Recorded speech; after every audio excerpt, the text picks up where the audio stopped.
What's up, everyone? How's it going? Welcome back to the Maxon Train Team YouTube channel. I'm joined with very special expert trainer, Jonas Pills. How's it going, Jonas? Well, it's good. How are you doing? It's great to be on a stream again. It is. I feel like it's been a while. We were just chatting about how long it's been since me and you have done a stream together. Yes, absolutely. Absolutely. Must be like almost a year now. Probably. And we've saved it for a special occasion though.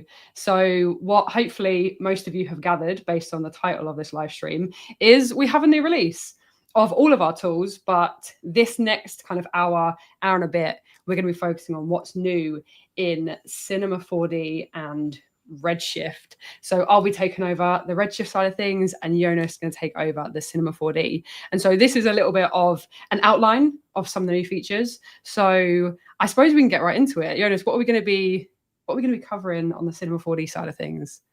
Yeah, so as you can see on the screen at the moment, we have some MoGraph advanced distributions that are new, some updates to liquids. We can now snap to orthogonal views. There are updates to the take system. We have a new preserve UV command, substance sampler connector, and a couple of other cool quality of life improvements that you might like. What's up for the Redshift side, Elly? So something that has been long awaited for everyone is texture displacement, aka tessellation-free displacement. So very cool, very powerful. So we'll talk about that. There's a new node called the UV context projection, which is like a really cool UV transform node, which like sounds like, oh, what does that do? But it does some very cool projection stuff, some cool triplanar stuff, and some cool tricks that we can also combine with displacement.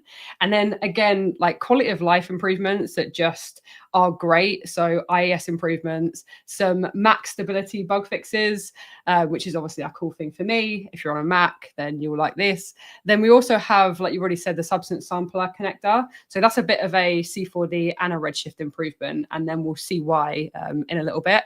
And of course, some other little small things that we'll just touch on during this stream. But we'll focus on like the big stuff today. Also, I do want to say, I'm not going to shout out everyone because already the comments are going crazy, which is so good.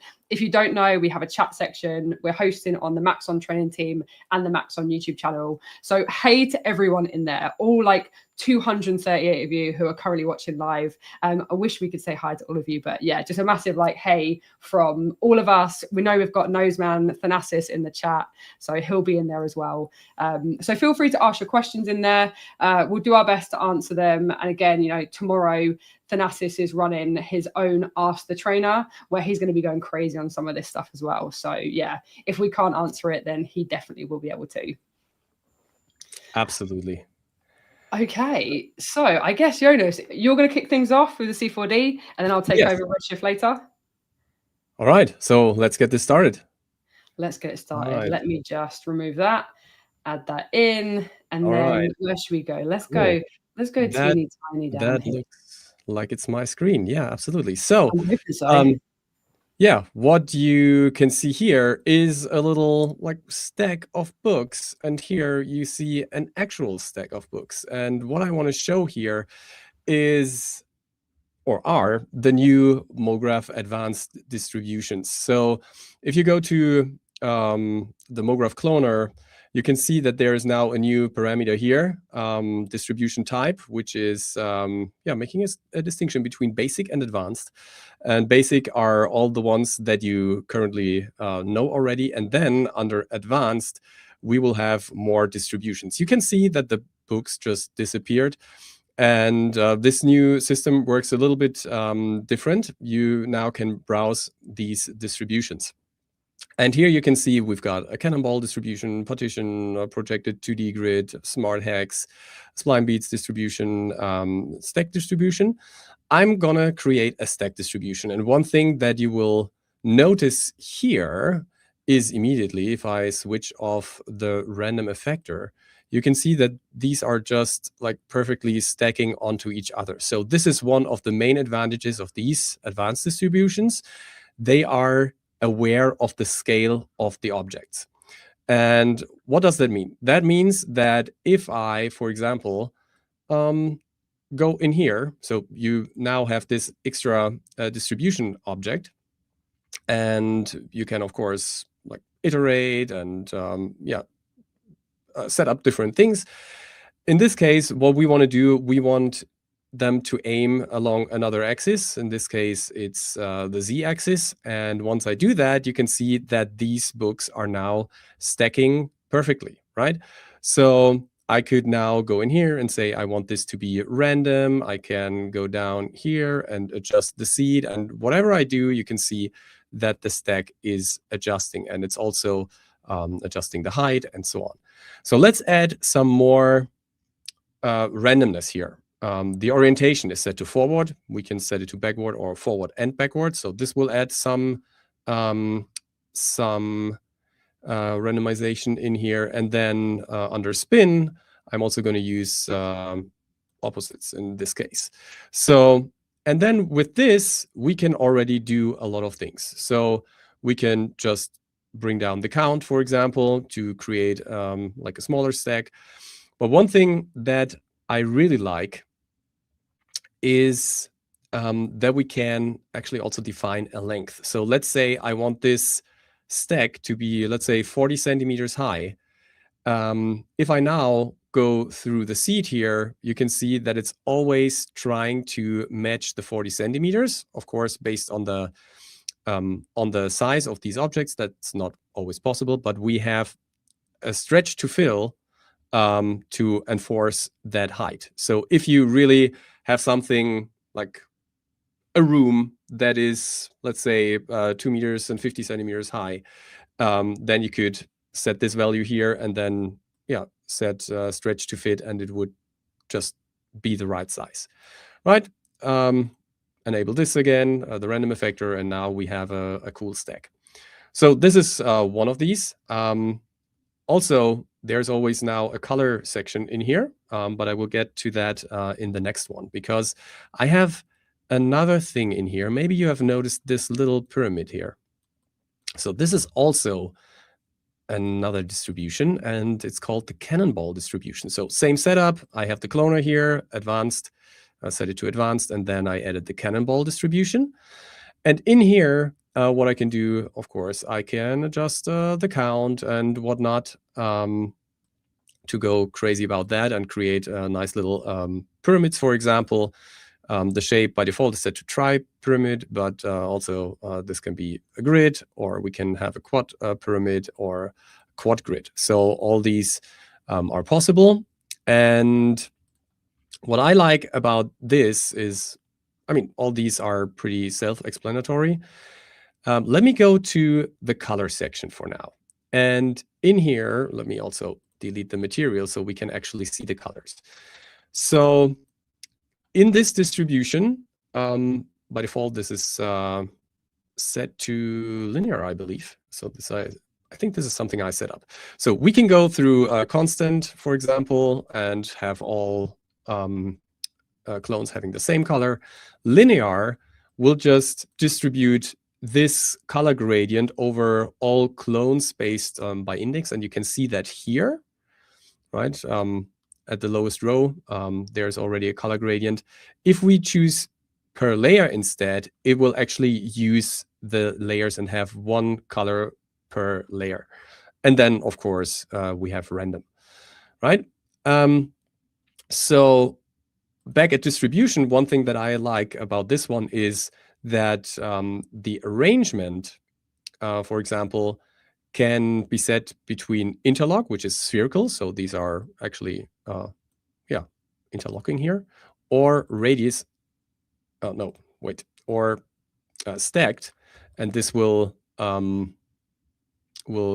create the perfect scenario for stacking cans, for example. Right.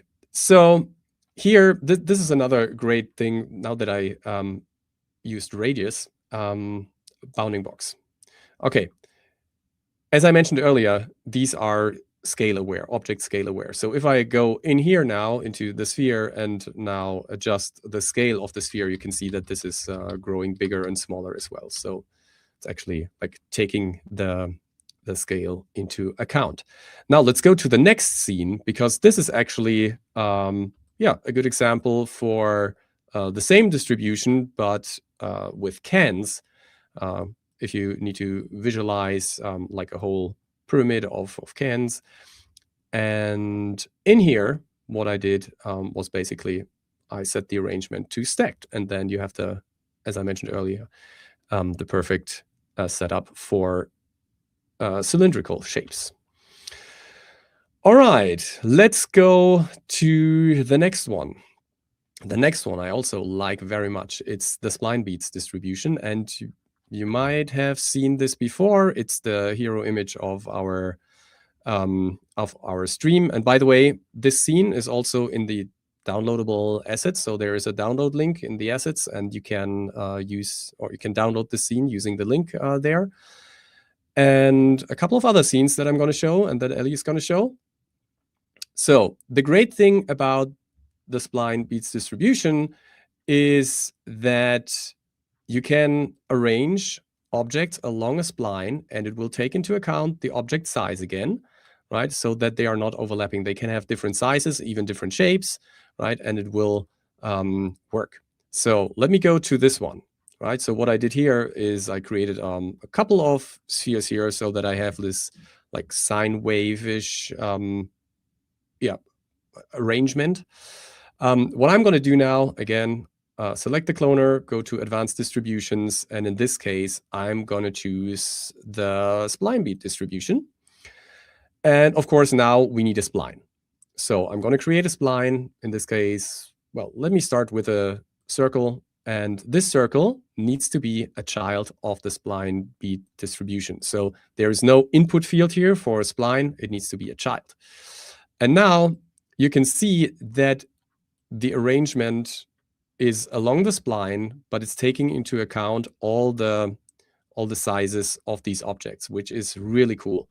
And let me just bring up this little capsule object here, and let's add this as well. And I will add it between the two biggest ones. So now you can see that working as well. We can scale it up or down, and you can see that the rest is adjusting here. So let's have a look at this section down here. So as I scale the capsule or any other object, you can see the behavior at the spline end. So they are just scaling up until they are big enough, and then the next one is coming.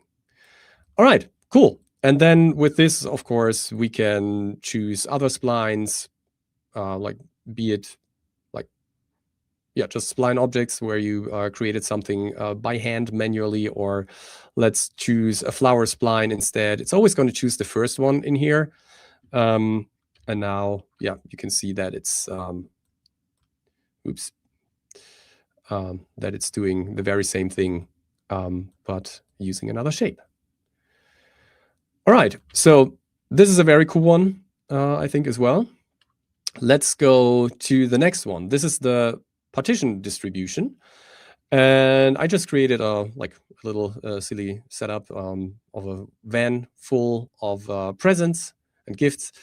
So you may know the partition modifier already that we released a couple of releases back. The partition distribution is basically doing the very same thing. So it's based on a let's say a plane, and creating cuts through the plane, and then by adjusting the cuts and adjusting the density and stuff like that, you can create really cool patterns. And also these can be animated like so, right? So there are a lot of things that you can do with that. Then there is another one that is projected 2D grid distribution. With that, what we can do is basically we can create a grid of objects, right? A perfect grid of objects. If you have a look from the top and have a look at these towers, it's a perfect grid.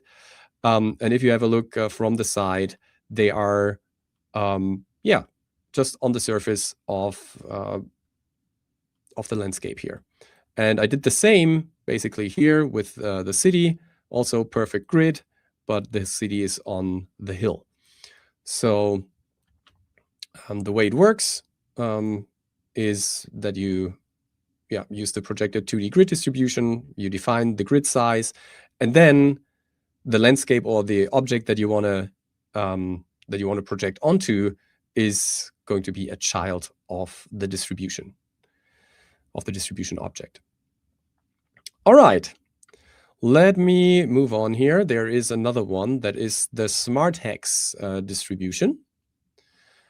It's basically a simplified version of the honeycomb distribution. So let me just show this to you in action. I'm just going to copy out these two here and just create a new scene. Let me just add them here. And then let's say for the sphere, create a cloner, go to advanced, browse. And in this case, we're going to use Smart Hex. And you can see immediately it's going to create the right distances here, the right distribution, basically. So I'm going to choose another orientation, like so.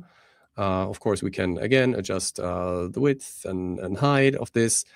And yeah, the radius can be controlled here. So, and this is what makes it a little easier to use compared to the honeycomb.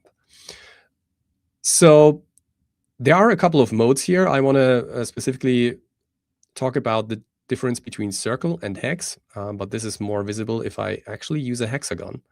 So if there is a hexagon in there, you can see that there is a gap here. And this is because if Smart Hex is in circle mode, it would actually treat this as a circle and see this as the radius, like from the midpoint to a corner.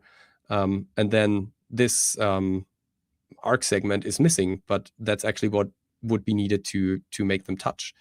If we set this to hex, they would be perfectly aligned here, right? And then, of course, with a setup like this, you could then, again, use a random effector and affect, let's say, just the height or the position Y, something like that, right? And do pretty much the same things that you're used to when using MoGraph generators and effectors. Okay, so, and yeah, these are the distributions that we are delivering with these new, with the new advanced distributions system. If you have a look at the cloner here, and we just click the browse button, right? But you can also click the create button and create your own distributions. But Noseman tomorrow is going to dive into that in his special episode of Ask the Trainer. He's going to be in TD mode tomorrow. So definitely check that out. Okay, let's move on to the next topic, which is liquids updates. So let me go to the next one and let me see the hose here. Okay, so I just press play and what you can see is like a hose. This scene, by the way, is also in the downloads. And now I can just, move this hose around and the environment will react nicely here, which is perfect. Okay, but now let me explain to you what the hose is actually doing, what the default emitter, the shape emitter, is not doing. So if you have a look at the parameters, there is no particle count parameter. Because this is made for liquid flows, it is optimized for creating like a constant stream of particles. And this means that based on the speed, it will create the same density of particles, no matter if it's low speed, right? Same density, or high speed, right? It's still the same density. So it's going to adjust the particle amount automatically. So that is quite useful for everything like faucets and hoses and like a lot of liquid simulation scenarios. Then another difference here is that the pattern is not necessarily random. Random would be the same as, let's say, the shape emitter. But we have two optimized modes here, grid and sphere packing. And sphere packing is actually the best one because it's like putting the those particles into the densest distribution, so to speak. And it's also trying to create a good outline so that meshing is of better quality. So yeah, from here, we can also adjust the packing. So in this case, we can have the same speed, but adjust the packing so that it's lower, for example, or that it's higher. And if it's above the target density, then it would even make the stream thicker. And then one thing that I like as well a lot is volume mode. By default, we are in speed mode.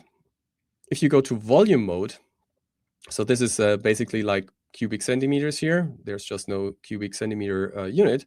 And you can then choose if you want to emit volume per frame or per second. In this case, we're going to emit 1 liter per second. And that's going to look like that.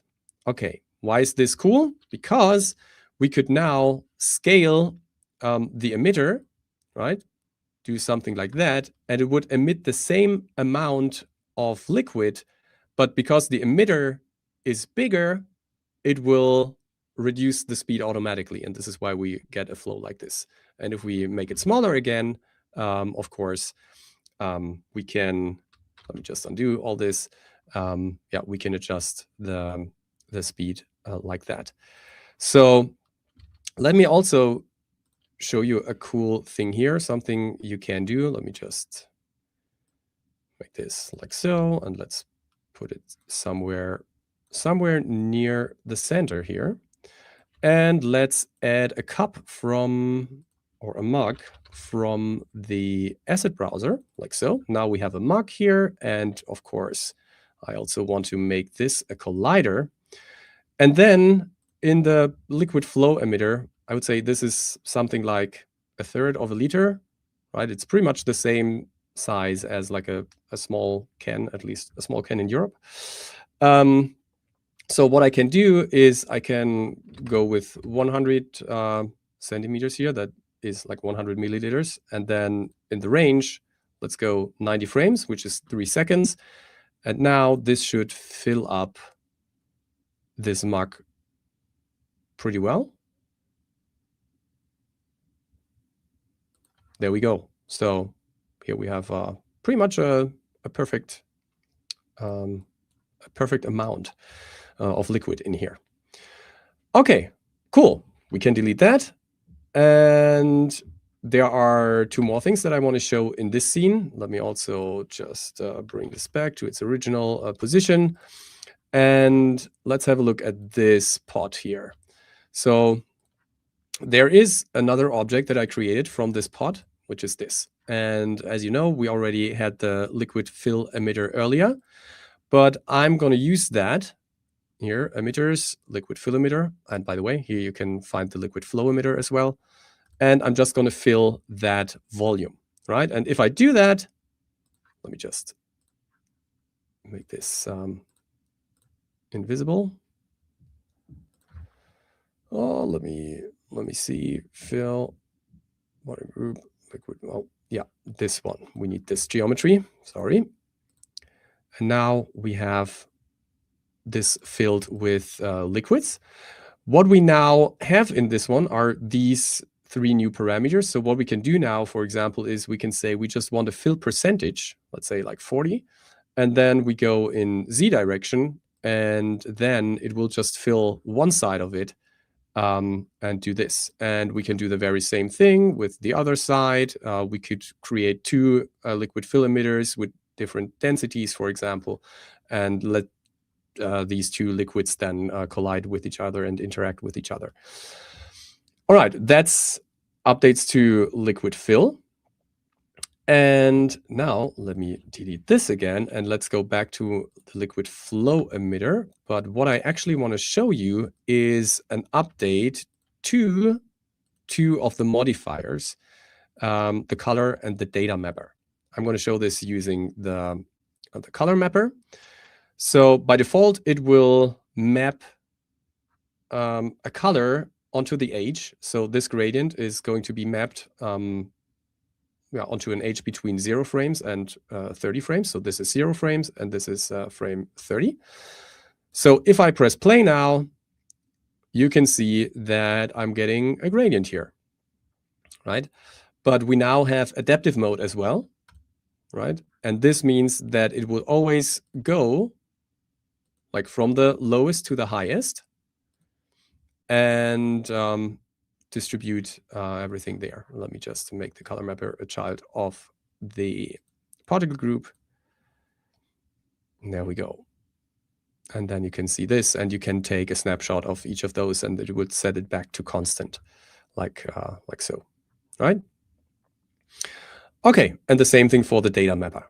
Now let me go to Liquids to Stream. This one, this is also part of the downloads, and let me show you this. What I did here was I have a liquid flow emitter. It's set to volume, and what I did was I animated the size here, the size X of the emitter, and you can create setups like that. And that looked cool without the color already, but then I just, got into the zone and just created a little setup that is actually switching groups based on particles touching the floor, and then after 2 seconds, they are gonna turn into steam. So definitely have a look at this scene, which can be downloaded from the video description. All right, so this was a lot of liquids, a lot of advanced distributions. Let's now move on to a couple of other things. Well, but first, let me go back to this scene at least. One thing that I want to show you here is that navigation here has changed a little bit as well. So what I'm doing right now is I'm using Alt navigation. So with Alt key, when I hold down Alt key and use the left mouse button, then of course I will orbit around the scene. But now if I do this and in addition hold down the Control key, I will snap to orthogonal views, right? And then I can just release the mouse and the keys and just work in here. I will stay in this orthogonal view until I go Alt and Control again, and then I can move out of this. All right, so pretty handy feature. Alt and Control it is. All right, now let's go to the next one. A scene about takes and updates with takes. So for everyone who has never used takes before, takes is a feature inside of Cinema 4D that allows you to create variations of a scene. And I especially love that when it comes to rendering, because I can use, for example, one scene and then create like different render layers, define different ranges of rendering, for rendering, and so on. So here I'm in the takes manager. And one thing that wasn't possible before was creating overrides for document settings. But now this is possible. If I right click here, you can see we now have overrides for most of these parameters, which means that on a take basis, for example, you could adjust the time min and the time max, and also the preview min and preview max. So everything you see down here, this range. What does it mean? So I could have this shot here, which is, you can see that the preview range as well as the document range is 120. And if I go to the pan, you can see that now my preview range is 0 to 60, but the document range is 0 to 150, right? And then I go to top, right? And here you can see that we are now going from 10 to 70. And the great thing about this is when you now bring up the render settings, you don't need to create render settings for each frame range that you want anymore. So you could just set the frame range to either be preview range if you're using the preview range here, or all frames if you're using time min and time max, right? And then under save, you can just use the take name to define which one it is, and you don't need like to do that like in render settings anymore. This is one use case for that. Yeah, but of course you can also set up other things. Yeah, like view clipping and stuff like that. All right, another thing that has changed, if I open up the timeline, is in previous versions, you only saw animations that have been created in a specific take. But now you can see the others as well. And in this case, at least everything that is like in the same hierarchy. So here, for example, with pan, I animated the light on it, off and on. So here you can see there are additional keyframes. Here they aren't, but you can still see all the other keyframes. There's a setting now in here, which is off by default, only active takes, or only active take. So this is what you had before, no information about the animation that is going on in the other takes, but this has been changed now. And the other thing that's great here is that now you can also auto override here and adjust all the other keyframes, like so. All right, so these are some pretty cool improvements to the take system, especially when it comes to animation workflows. Now, let me move on to small stuff. There are just like 2 more scenes that I want to show until I head over to Elly. So one is the preserve UVs feature. So what I like about this is that it's actually blurring the line between actually modeling and then doing UVs. Until now, it was good practice to finish your modeling first and then do the UVs for an object. Now, the lines are a little bit more blurred. Why is that? Because we have a new feature to preserve UVs. So let me go to edge mode here and let me go to the slide tool, and I'm just gonna double click this loop and then move it up and down. And then you will see what happened in previous releases. You would stretch the UVs and like so, right? And this is not what you want, right? Let's say you already have your UVs, they are intact, but then in rigging, you notice, oh, this loop should actually be here or so. And what you can do now is you go here to this one, right? And there is a new tab, Modeling Modifiers. And I'm just gonna pin this and I'm gonna enable Preserve UVs. And now if I slide, you can see that the UVs are still intact, right? And I can also go to points, right? And move this around, and you can see that this all still works. It works with polygons, it works with everything, and it's trying to keep everything as before. All right, so this is a good one. And then another one that I really like is this one here. When I worked in production, I did a lot of shots where I used like little pins for, little names, similar to here, right? And I used the look at camera expression so that everything always looked at the camera. But then when I jumped out of that camera, I often thought, now I would actually like this not to look at the camera anymore, because it's now looking to the viewport, to the editor camera. And yeah, what you can do now is when you select all these look at camera tags, you can override the camera and just enforce these objects, these pins, looking at this camera, right? And then you could adjust, let's say, the shape when it's about like a shadow or something else that you need on the back side, right? So this is a little quality of life improvement. And talking of quality of life improvements, another thing that we do now is when you copy paste an instance into a new scene, like so, it will also get the initial object, the reference object as well, which is perfect.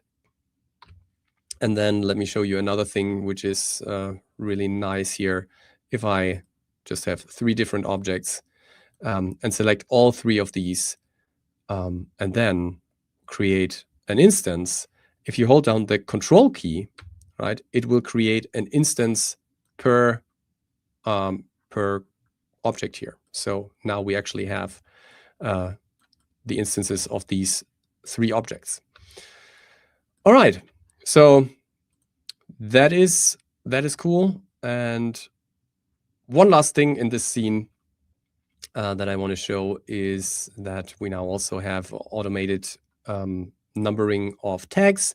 So as an example, let me add a vertex map tag here, and you can see the first one is called vertex map, and in the past every other one would have been called vertex map as well. But now if I add another one, you would see that there is some numbering starting.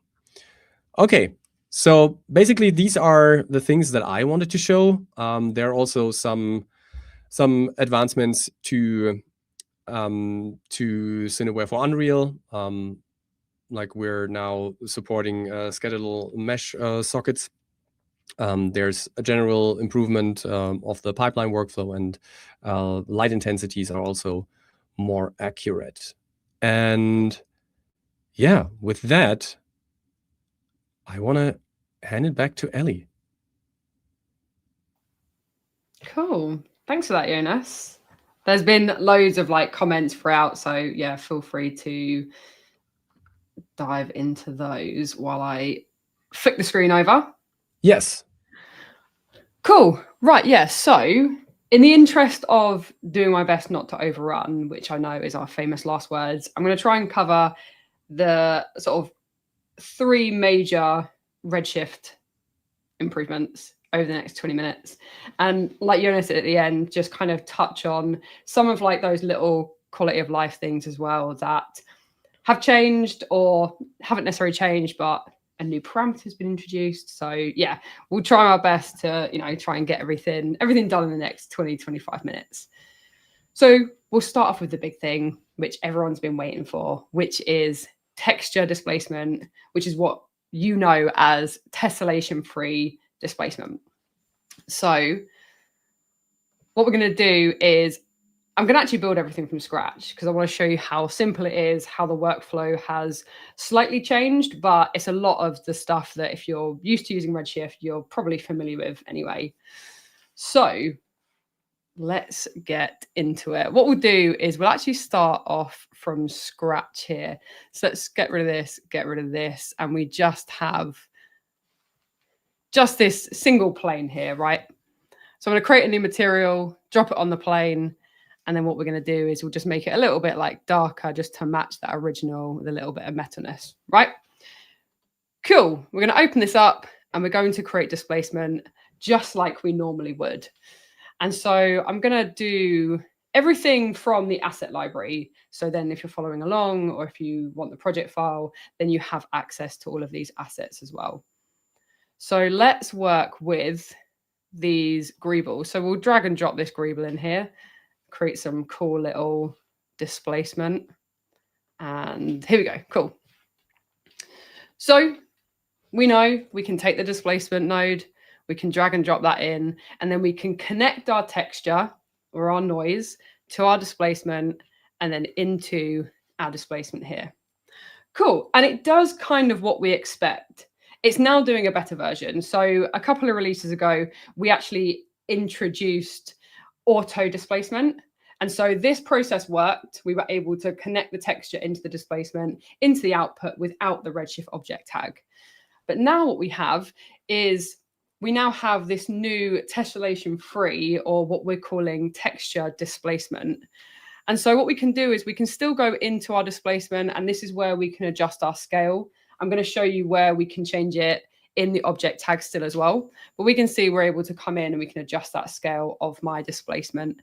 And if I just come and do a little side view, you can see, also I've got some, hang on a minute, let me just turn my Let me turn my little post effects off. We don't need any of that, do we?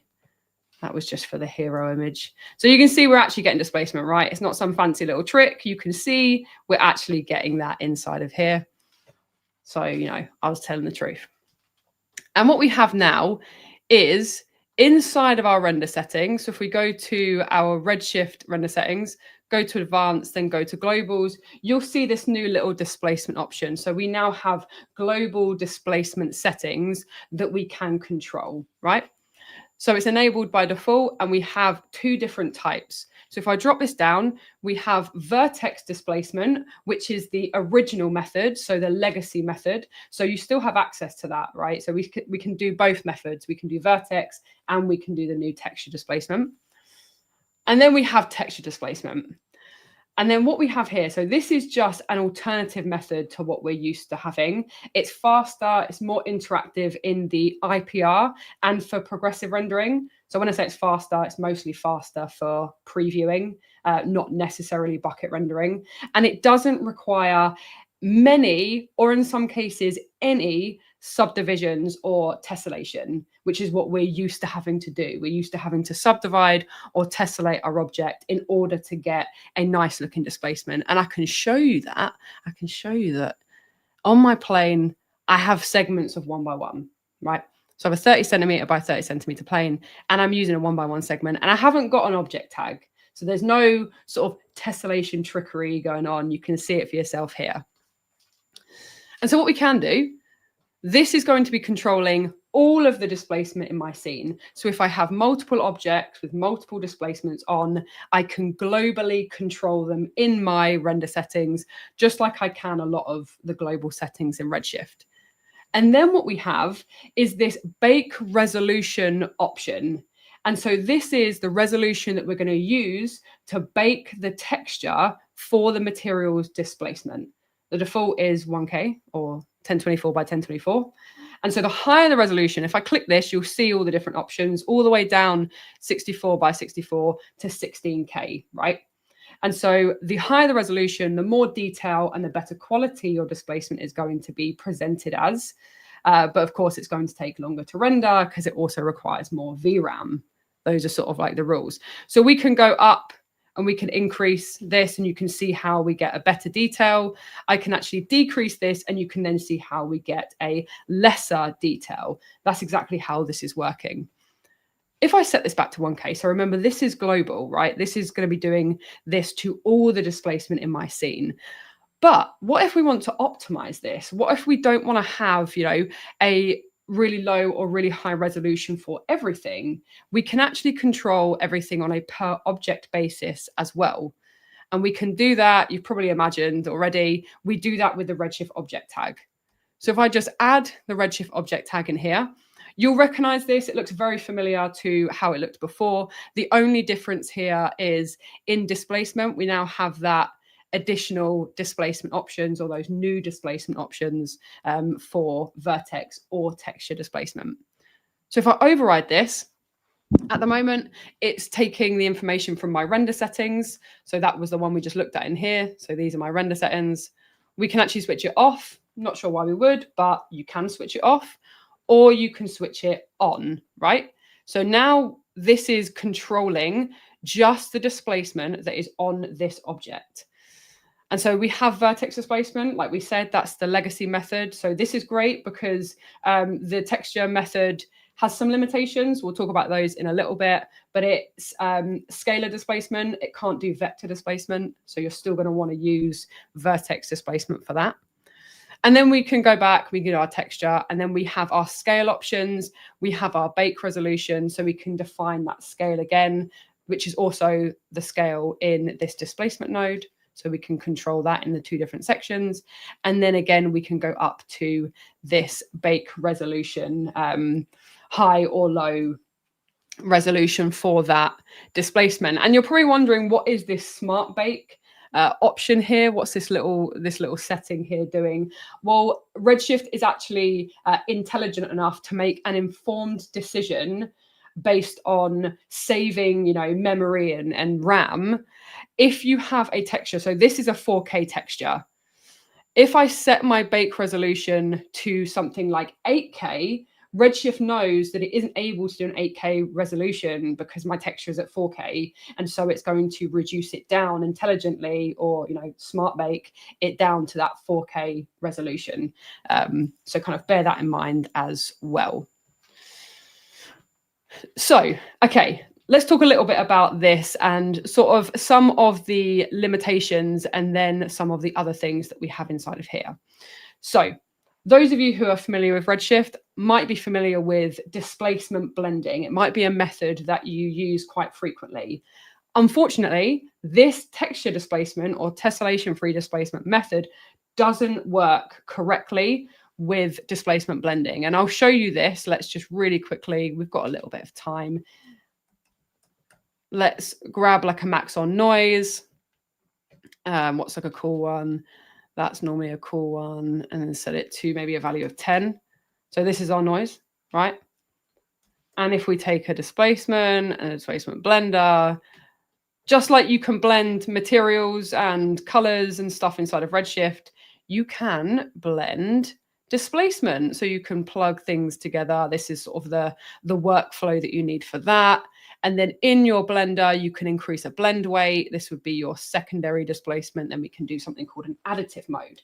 And so what you'll see in my render view, nothing's changed, nothing's happened, which is incorrect. If I set this now to vertex displacement, you'll see what is happening. It's actually blending and mixing between those two different sets of displacement. And so this doesn't work with texture displacement, as we saw, but there's a little workaround here that could be interesting, because tessellation-free displacement, as we can see, is very powerful and it's very fast. It's very, easy to see that fast preview in our IPR. So we might want to work with this method, but we might also want to blend displacements together. So what we're able to do is we're able to just do a little bit of color layering magic here. So if I just take the color layer node, this allows me to combine, mix colors, texture maps, noises all together inside of a single node. Very similar, what I call like baby Photoshop, right? And so what we can do, if we set the value to 50%, this is no displacement. This color here will give no displacement. So if I now plug that in here, we can see we lose our displacement. We can add up to 7 layers, well, 8 including the base layer. If I enable these, we can then plug my different either noises or my displacements into here, and then we could just average them out, blending mode. And then this little mask slider, effectively, if I give myself a bit more room, becomes a slider to incorporate more or less of that particular displacement type. And so what we're able to do is actually blend and mix between the two of them. So it's not an absolute, method to solve the limitation. If you want that, if you want to be doing displacement blending, then you have to go back to the vertex displacement. But if you're happy to do some, abstract mixing, then this definitely is a workflow that can work for you. Cool. So let's keep on the topic of displacement. But we're now going to talk about another new feature, which is a new node called the UV context projection. And what this does is it's kind of like a replacement for any UV positioning. It generates your UVs. And so what we do is we're able to generate or create an extra UV transform for displacement, textures, and the output node. And there's lots of different possibilities. I'm just going to show you a few of them now, and I'm going to show you a pretty cool special functionality that works with displacement very well. So let's go back to the original displacement. Let's just do that, and give ourselves some room. Okay, so we can see here, let's set a displacement resolution of 512 by 512. So if I want to tile this texture, which happens very often, we want to tile our textures. I want to have, slightly smaller details. So I want to remap it, or I want to scale it.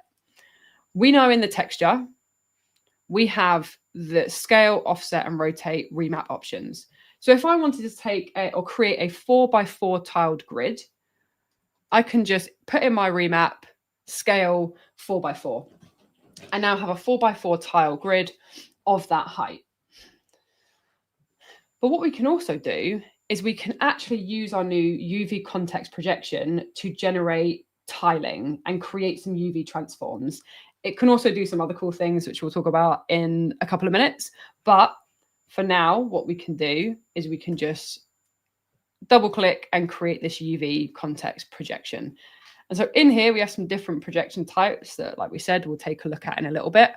But we have these transform tools. So sort of like a more advanced remap, which also allows tiling. And what I'm going to do, I'm going to show you. So this is what I was saying about the special functionality. I'm going to set this up twice. So this method is the one that is scaling via the texture node. So we're scaling the displacement texture, goes into our displacement, and it goes into our output here. This one, I'm going to set back to a 1x1 grid. And I'm actually going to use the UV context projection inside the displacement. So you can see inside displacement, we now have UV context. So I can just command click to add that as an input. And then in here, we can say we want a 4x4 tiled grid. We can do non-uniform, but we want 4x4. So this is now the same as this. We're just using the UV context projection to create that 4x4 tile. That's all we're doing. So this one, 4x4 in the remap, this one, 4x4 in the context projection. But if I plug this now into the displacement, you can see if I switch between those two, how different that looks. And I haven't changed the resolution or the detail or the tessellation. All I'm doing is instead of tiling via the texture, I'm tiling via the context projection. And basically the magic behind this is this bake resolution, so this 512 by 512, is being used for this tile, this texture tile. So because I've set this to a 4x4 grid, it's using that 512 for the entire 4x4 grid. But what's happening with this function is the UV context projection is actually allowing 512 by 512 resolution per tile. So I'm actually getting 512 by 512 times 4 times 4 across my displacement. So I'm able to get more detail without having to up my resolution. So this is one of the added benefits of the new UV context projection. Let's take a look at what else we can do with it. So we'll take a plane and we'll take a sphere. And we probably have to come out of our depth of field. And again, we'll just start from scratch just so we can see everything in detail. So inside of here, I'm just going to take the UV test just so you can see everything that's going on. So this new node, it allows for fast and simple projections, as well as fast and simple UV transforms across textures, across the entire node setup, across noises, and like we just saw in displacement as well. So if I just plug this directly into here, I'm going to show you some of the cool stuff that we can do with it. So this is just my sphere with this normal material and this UV test grid on, just so we can see how it's working. I can create the new UV context projection.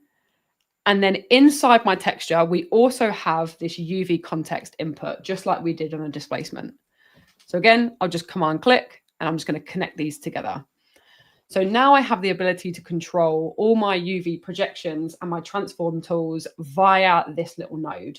So this is handy. If you ever used the triplanar node before and you know how powerful it is, think of it times 100 now. We can do loads of really cool stuff. So just because we have about 5 minutes left and I don't want to overrun too much, we'll just kind of like speed through some of this. We have loads of different projections, a lot of which you will recognize from the material tag. So cubic projections, flat projections. We even have a shrink wrap projection where you can connect to an object.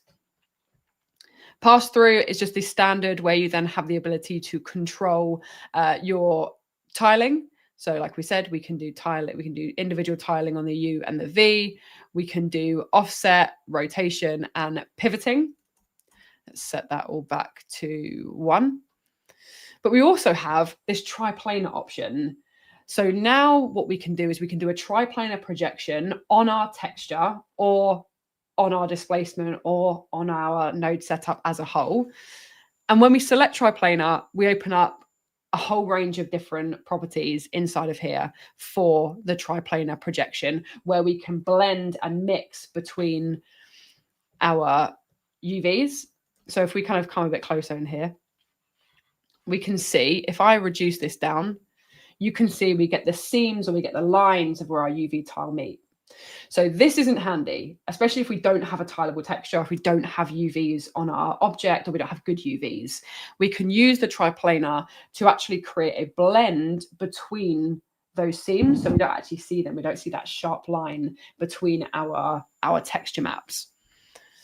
So we can start to increase the axis blend. So that's along our axis lines. We can actually blend between those now. We can define a blend curve, how sharp or soft we want that curve to be between that blend, as well as blend noise. So we can see in here, we're able to generate some noise as well as a noise scale. And where this is really cool is if we then actually take, maybe a texture map that we'd probably use, like the finger smudges, connect that into here instead. So now we can see we have our fingerprints. We could tile this 2 times. And so if I reduce this down again, you can see we get that sharp line, which probably won't look very interesting in our scene. And so we can actually now create this little blend. And now it gives the impression of a more tileable texture without having to either create a tileable texture or mess with any of my UVs at all. We can even layer up transforms now. So if I get rid of that and let's work inside of here, let's go back to pass through. So we can layer up our different projections. So if I just go on here and we'll just sort of use this, and let's switch off our plane for now. Let's come out, and so we can see what else we can do in here. Like we said, it's a lot of self-explanatory things. So offset, rotate, and pivot. We can even wrap and mirror our UVs on the U and the V as well. But like I said earlier, we can actually layer up our transforms. So what we can't do is we can't connect certain things into the UV context projection. For example, if I wanted to kind of play with this a little bit, I'm not able to use things like a Maxon noise to control the UV context projection transform inputs. But what I can do is, because this is connected to a texture, I still have access to all the scale, offset, and rotation tools in here. So if I wanted to, I could use this noise to play around with the offset whilst still controlling the main transform with the UV context projection. So this is some stuff that is also still possible. Finally, so lots of different possibilities with this, but because of time, I want to talk about one final quick thing. If I just remove that, and again, we'll go back to the greeble textures. I'll take both of these. We're going to do height, we're going to do normal, and we're also going to do the color. So a lot of you are probably using texture maps to create your materials. Sometimes you can have up to maybe, 8 different texture maps, right? You've got base color, you've got height, you've got normal, you've got AO, you've got roughness. All of those connect together. And sometimes you need to use the triplanar, sometimes you need to remap them, and sometimes it takes time to have to do it on every single texture. Well, with this UV context projection, we can actually do things as a whole. So let me I'm attempting to talk and do this at the same time, which my multitasking brain is struggling with. So this is a very simple setup, right? You know, we've got 2 textures controlling 3 things: color, normal, displacement. That's it. But imagine this on a wider scale. We're just using this smaller version because of time. Let's just add a little bit of color so it doesn't look as rubbish. And then let's add some more intense displacement.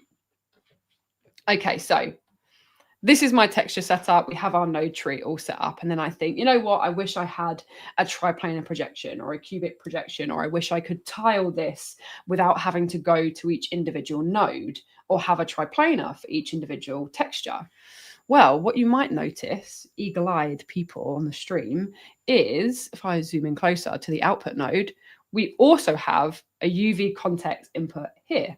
So as you can imagine, we can take the UV context, we can plug that into here. I can then say, you know what, let's tile this 2 by 2, and it's going to affect all of the textures or the noises as a whole with only a single node or a single input. So it's a pretty cool and a pretty powerful node that can do a whole range of different things. Right. I say I didn't want to overrun. I'm 2 minutes past and I've still got a couple of things to show. But like I said, I'll do them very quickly. The next thing that is new is we have a new connector or a bridge for Adobe Substance Sampler into Cinema 4D and Redshift. So let's create just a new empty project and let's create a material. So if you're familiar with Substance, loads of amazing assets, material creations, an abundance of, you know, presets, materials, libraries, as well as the ability to build your own. Well, in Sampler, what we can do is we can actually just load in a material. So I've just used this simple bark material that looks very cool. And then we can come over to our export, and you should now see, if you have Cinema 4D open, Maxon Cinema 4D as your plugin. I can click that, and what it's going to do is it's going to go into Cinema 4D. I say, yes, I want to create this, and it's going to create my... Why has that not created that file for me? Let's try that again. Because it should. See, this is what I love about doing things live. Right, let's try that again. Let's try and export that into Maxon Cinema 4D and then hope it actually imports the material as it should. Cool. Oh, this is what I love. Here we go. Right. This isn't doing what it should be doing, even though it did the 4 times that I practiced this today. Right. Okay. What we're going to do is, I wonder if it's because of my naming. If we come back in and let's title this. Can we rename that? Bark. Right. So we should have this bark material. This is what we should have. And then we should export. Untitled material, it's still doing untitled material. Here we go, 3rd time lucky. Right, I think it's because I'd done this earlier with the same name, untitled material, would not recommend. So yeah, just make sure you name them separate names. So I've named it Bark, and now we can see what it does is it takes that substance material, it exports it and imports it directly into Cinema 4D. And what it does for us is it actually builds the Redshift material for us. So a lot of people I talk to who sort of have started using Redshift will say that nodes can be quite a steep learning curve. And I agree with you. It absolutely is, especially if you're not familiar with working with nodes, it can be quite a daunting process. So now what it actually does is it builds it all for us. So we don't even need to worry about it. It loads it in as a substance material node. It connects all the connections that we need. So our normal or our bump map, our displacement, and everything else in our material. But the one thing that I didn't show you, which is very, very cool, is if we come back into here and we just close that down, inside of this material, we have parameters that we can actually open up and expose, which we can then use in Cinema 4D and Redshift. So this little pin here allows me to expose this parameter. If I just click these, I'm actually able to expose all of these. And then what we'll do, let's, just to be safe, let's delete this one. We're going to delete this bark. And then we're going to go back to sampler and we're going to export again. And so it should then export again into Cinema 4D. And of course, it's overtaken the name. Okay, right. This is a good thing to know. You have to rename things just so it doesn't replace. Right, let's go bark 1 and then let's expose that again. Yes, bark 1. Here we go. Right, cool. So this is a the reason to be organized. I show it all on purpose just to teach you all a lesson. So we now have our new bark, and what you'll see now is we actually have all of those parameters that we just opened up or we exposed inside of sampler. We now have them inside of Redshift. So if I pop that on there, we can see we get that really nice looking material, but now it's fully customizable, it's fully flexible. So I can come in and I can choose and set my bark to a different color. I can choose a color variation. I can then make it more shiny by decreasing that roughness. And I can even decrease or increase the density of the bark as well. And so this is just one material ever that we can then fully customize. Think of all of the library of substances, materials, and even better, what you can do in sampler is you can take a picture. You can take a picture of your phone. So because of time, I'm not going to do this, but you can actually, I tested this out. I took a picture of some wooden floor in my house. You can import that into sampler, and then you can export that into Maxon, Cinema 4D, and it's going to make a Redshift material for you. So if, like me, you like to nerd out on textures, then this is definitely going to be a cool feature if you are a Adobe Substance user. Okay, finally, I'm not going to show these things because we're nearly at 10 past, but some of the final little updates is inside of IES Lights. So inside of IES Lights here, you can load in a IES Light profile. So you could do this before. This isn't the new thing. You can load in your profile.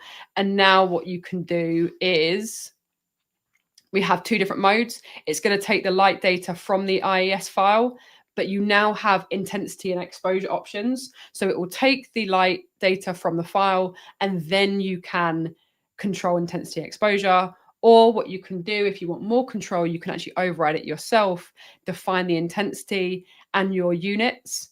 So if you have the absolute values, or if you want more flexible control, you can do that, as well as then defining the intensity and the exposure. Inside the Redshift camera, we have inside of the background, if we override this and we add an image, we now have a preview resolution for this background image. So that could be controlled in there. And then finally, those of you who work with AOVs, inside of our depth AOVs, these are now, if we switch off use camera near far, these are now more accurate to the real world scene units. So whether you're working in centimeters, millimeters, or whatever, this will now be accurate to your scene. And this goes on to the previous release where we updated everything to be more real world scene units inside of Redshift. So scaling should work, and the sort of like depth of your Z depth should be more accurate to what you would imagine now based on the scale of your scene. Okay, so I absolutely flew through some of that, but if there are any questions on anything, feel free to let us know in the chat. You probably have our emails, you've probably got us all on like Instagram and stuff, and of course Thanasis is going to be showing some very cool stuff tomorrow on Ask the Trainer.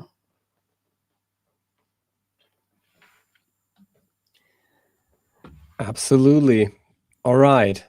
So that was a lot of stuff, and I really, really like this release. It's like giving some pretty decent power into all of your hands. So have fun exploring the release. And yeah, let me add again that some of the scenes that you saw today are in the downloads in the video description. So yeah, definitely check these out. And maybe let me just quickly take back the screen here. I'm on the Maxon Training Team YouTube channel here. So just that you know, we're doing live streams for Red Giant and for ZBrush as well today. The Red Giant live stream already started. Let me just... Oh no, I need to find that. Where do I have it? I actually wanted to paste some links here. Here we go. And I'm going to post that here. So here you see the link for the Red Giant stream that is already running. And then later in like 48 minutes, the ZBrush live stream is going to start. And I just pasted the link for that as well. All right.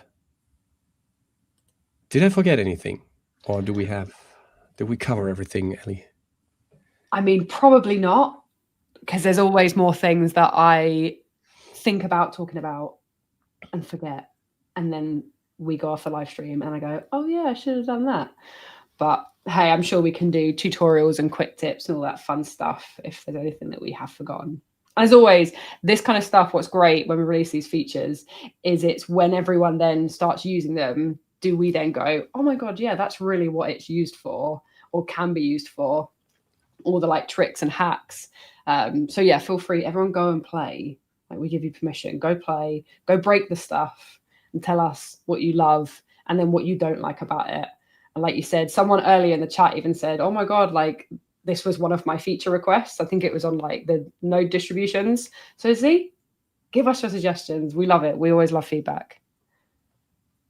Yes, absolutely. Okay. The best way, by the way, to do that is by going to Maxon's support site and open a ticket for that. But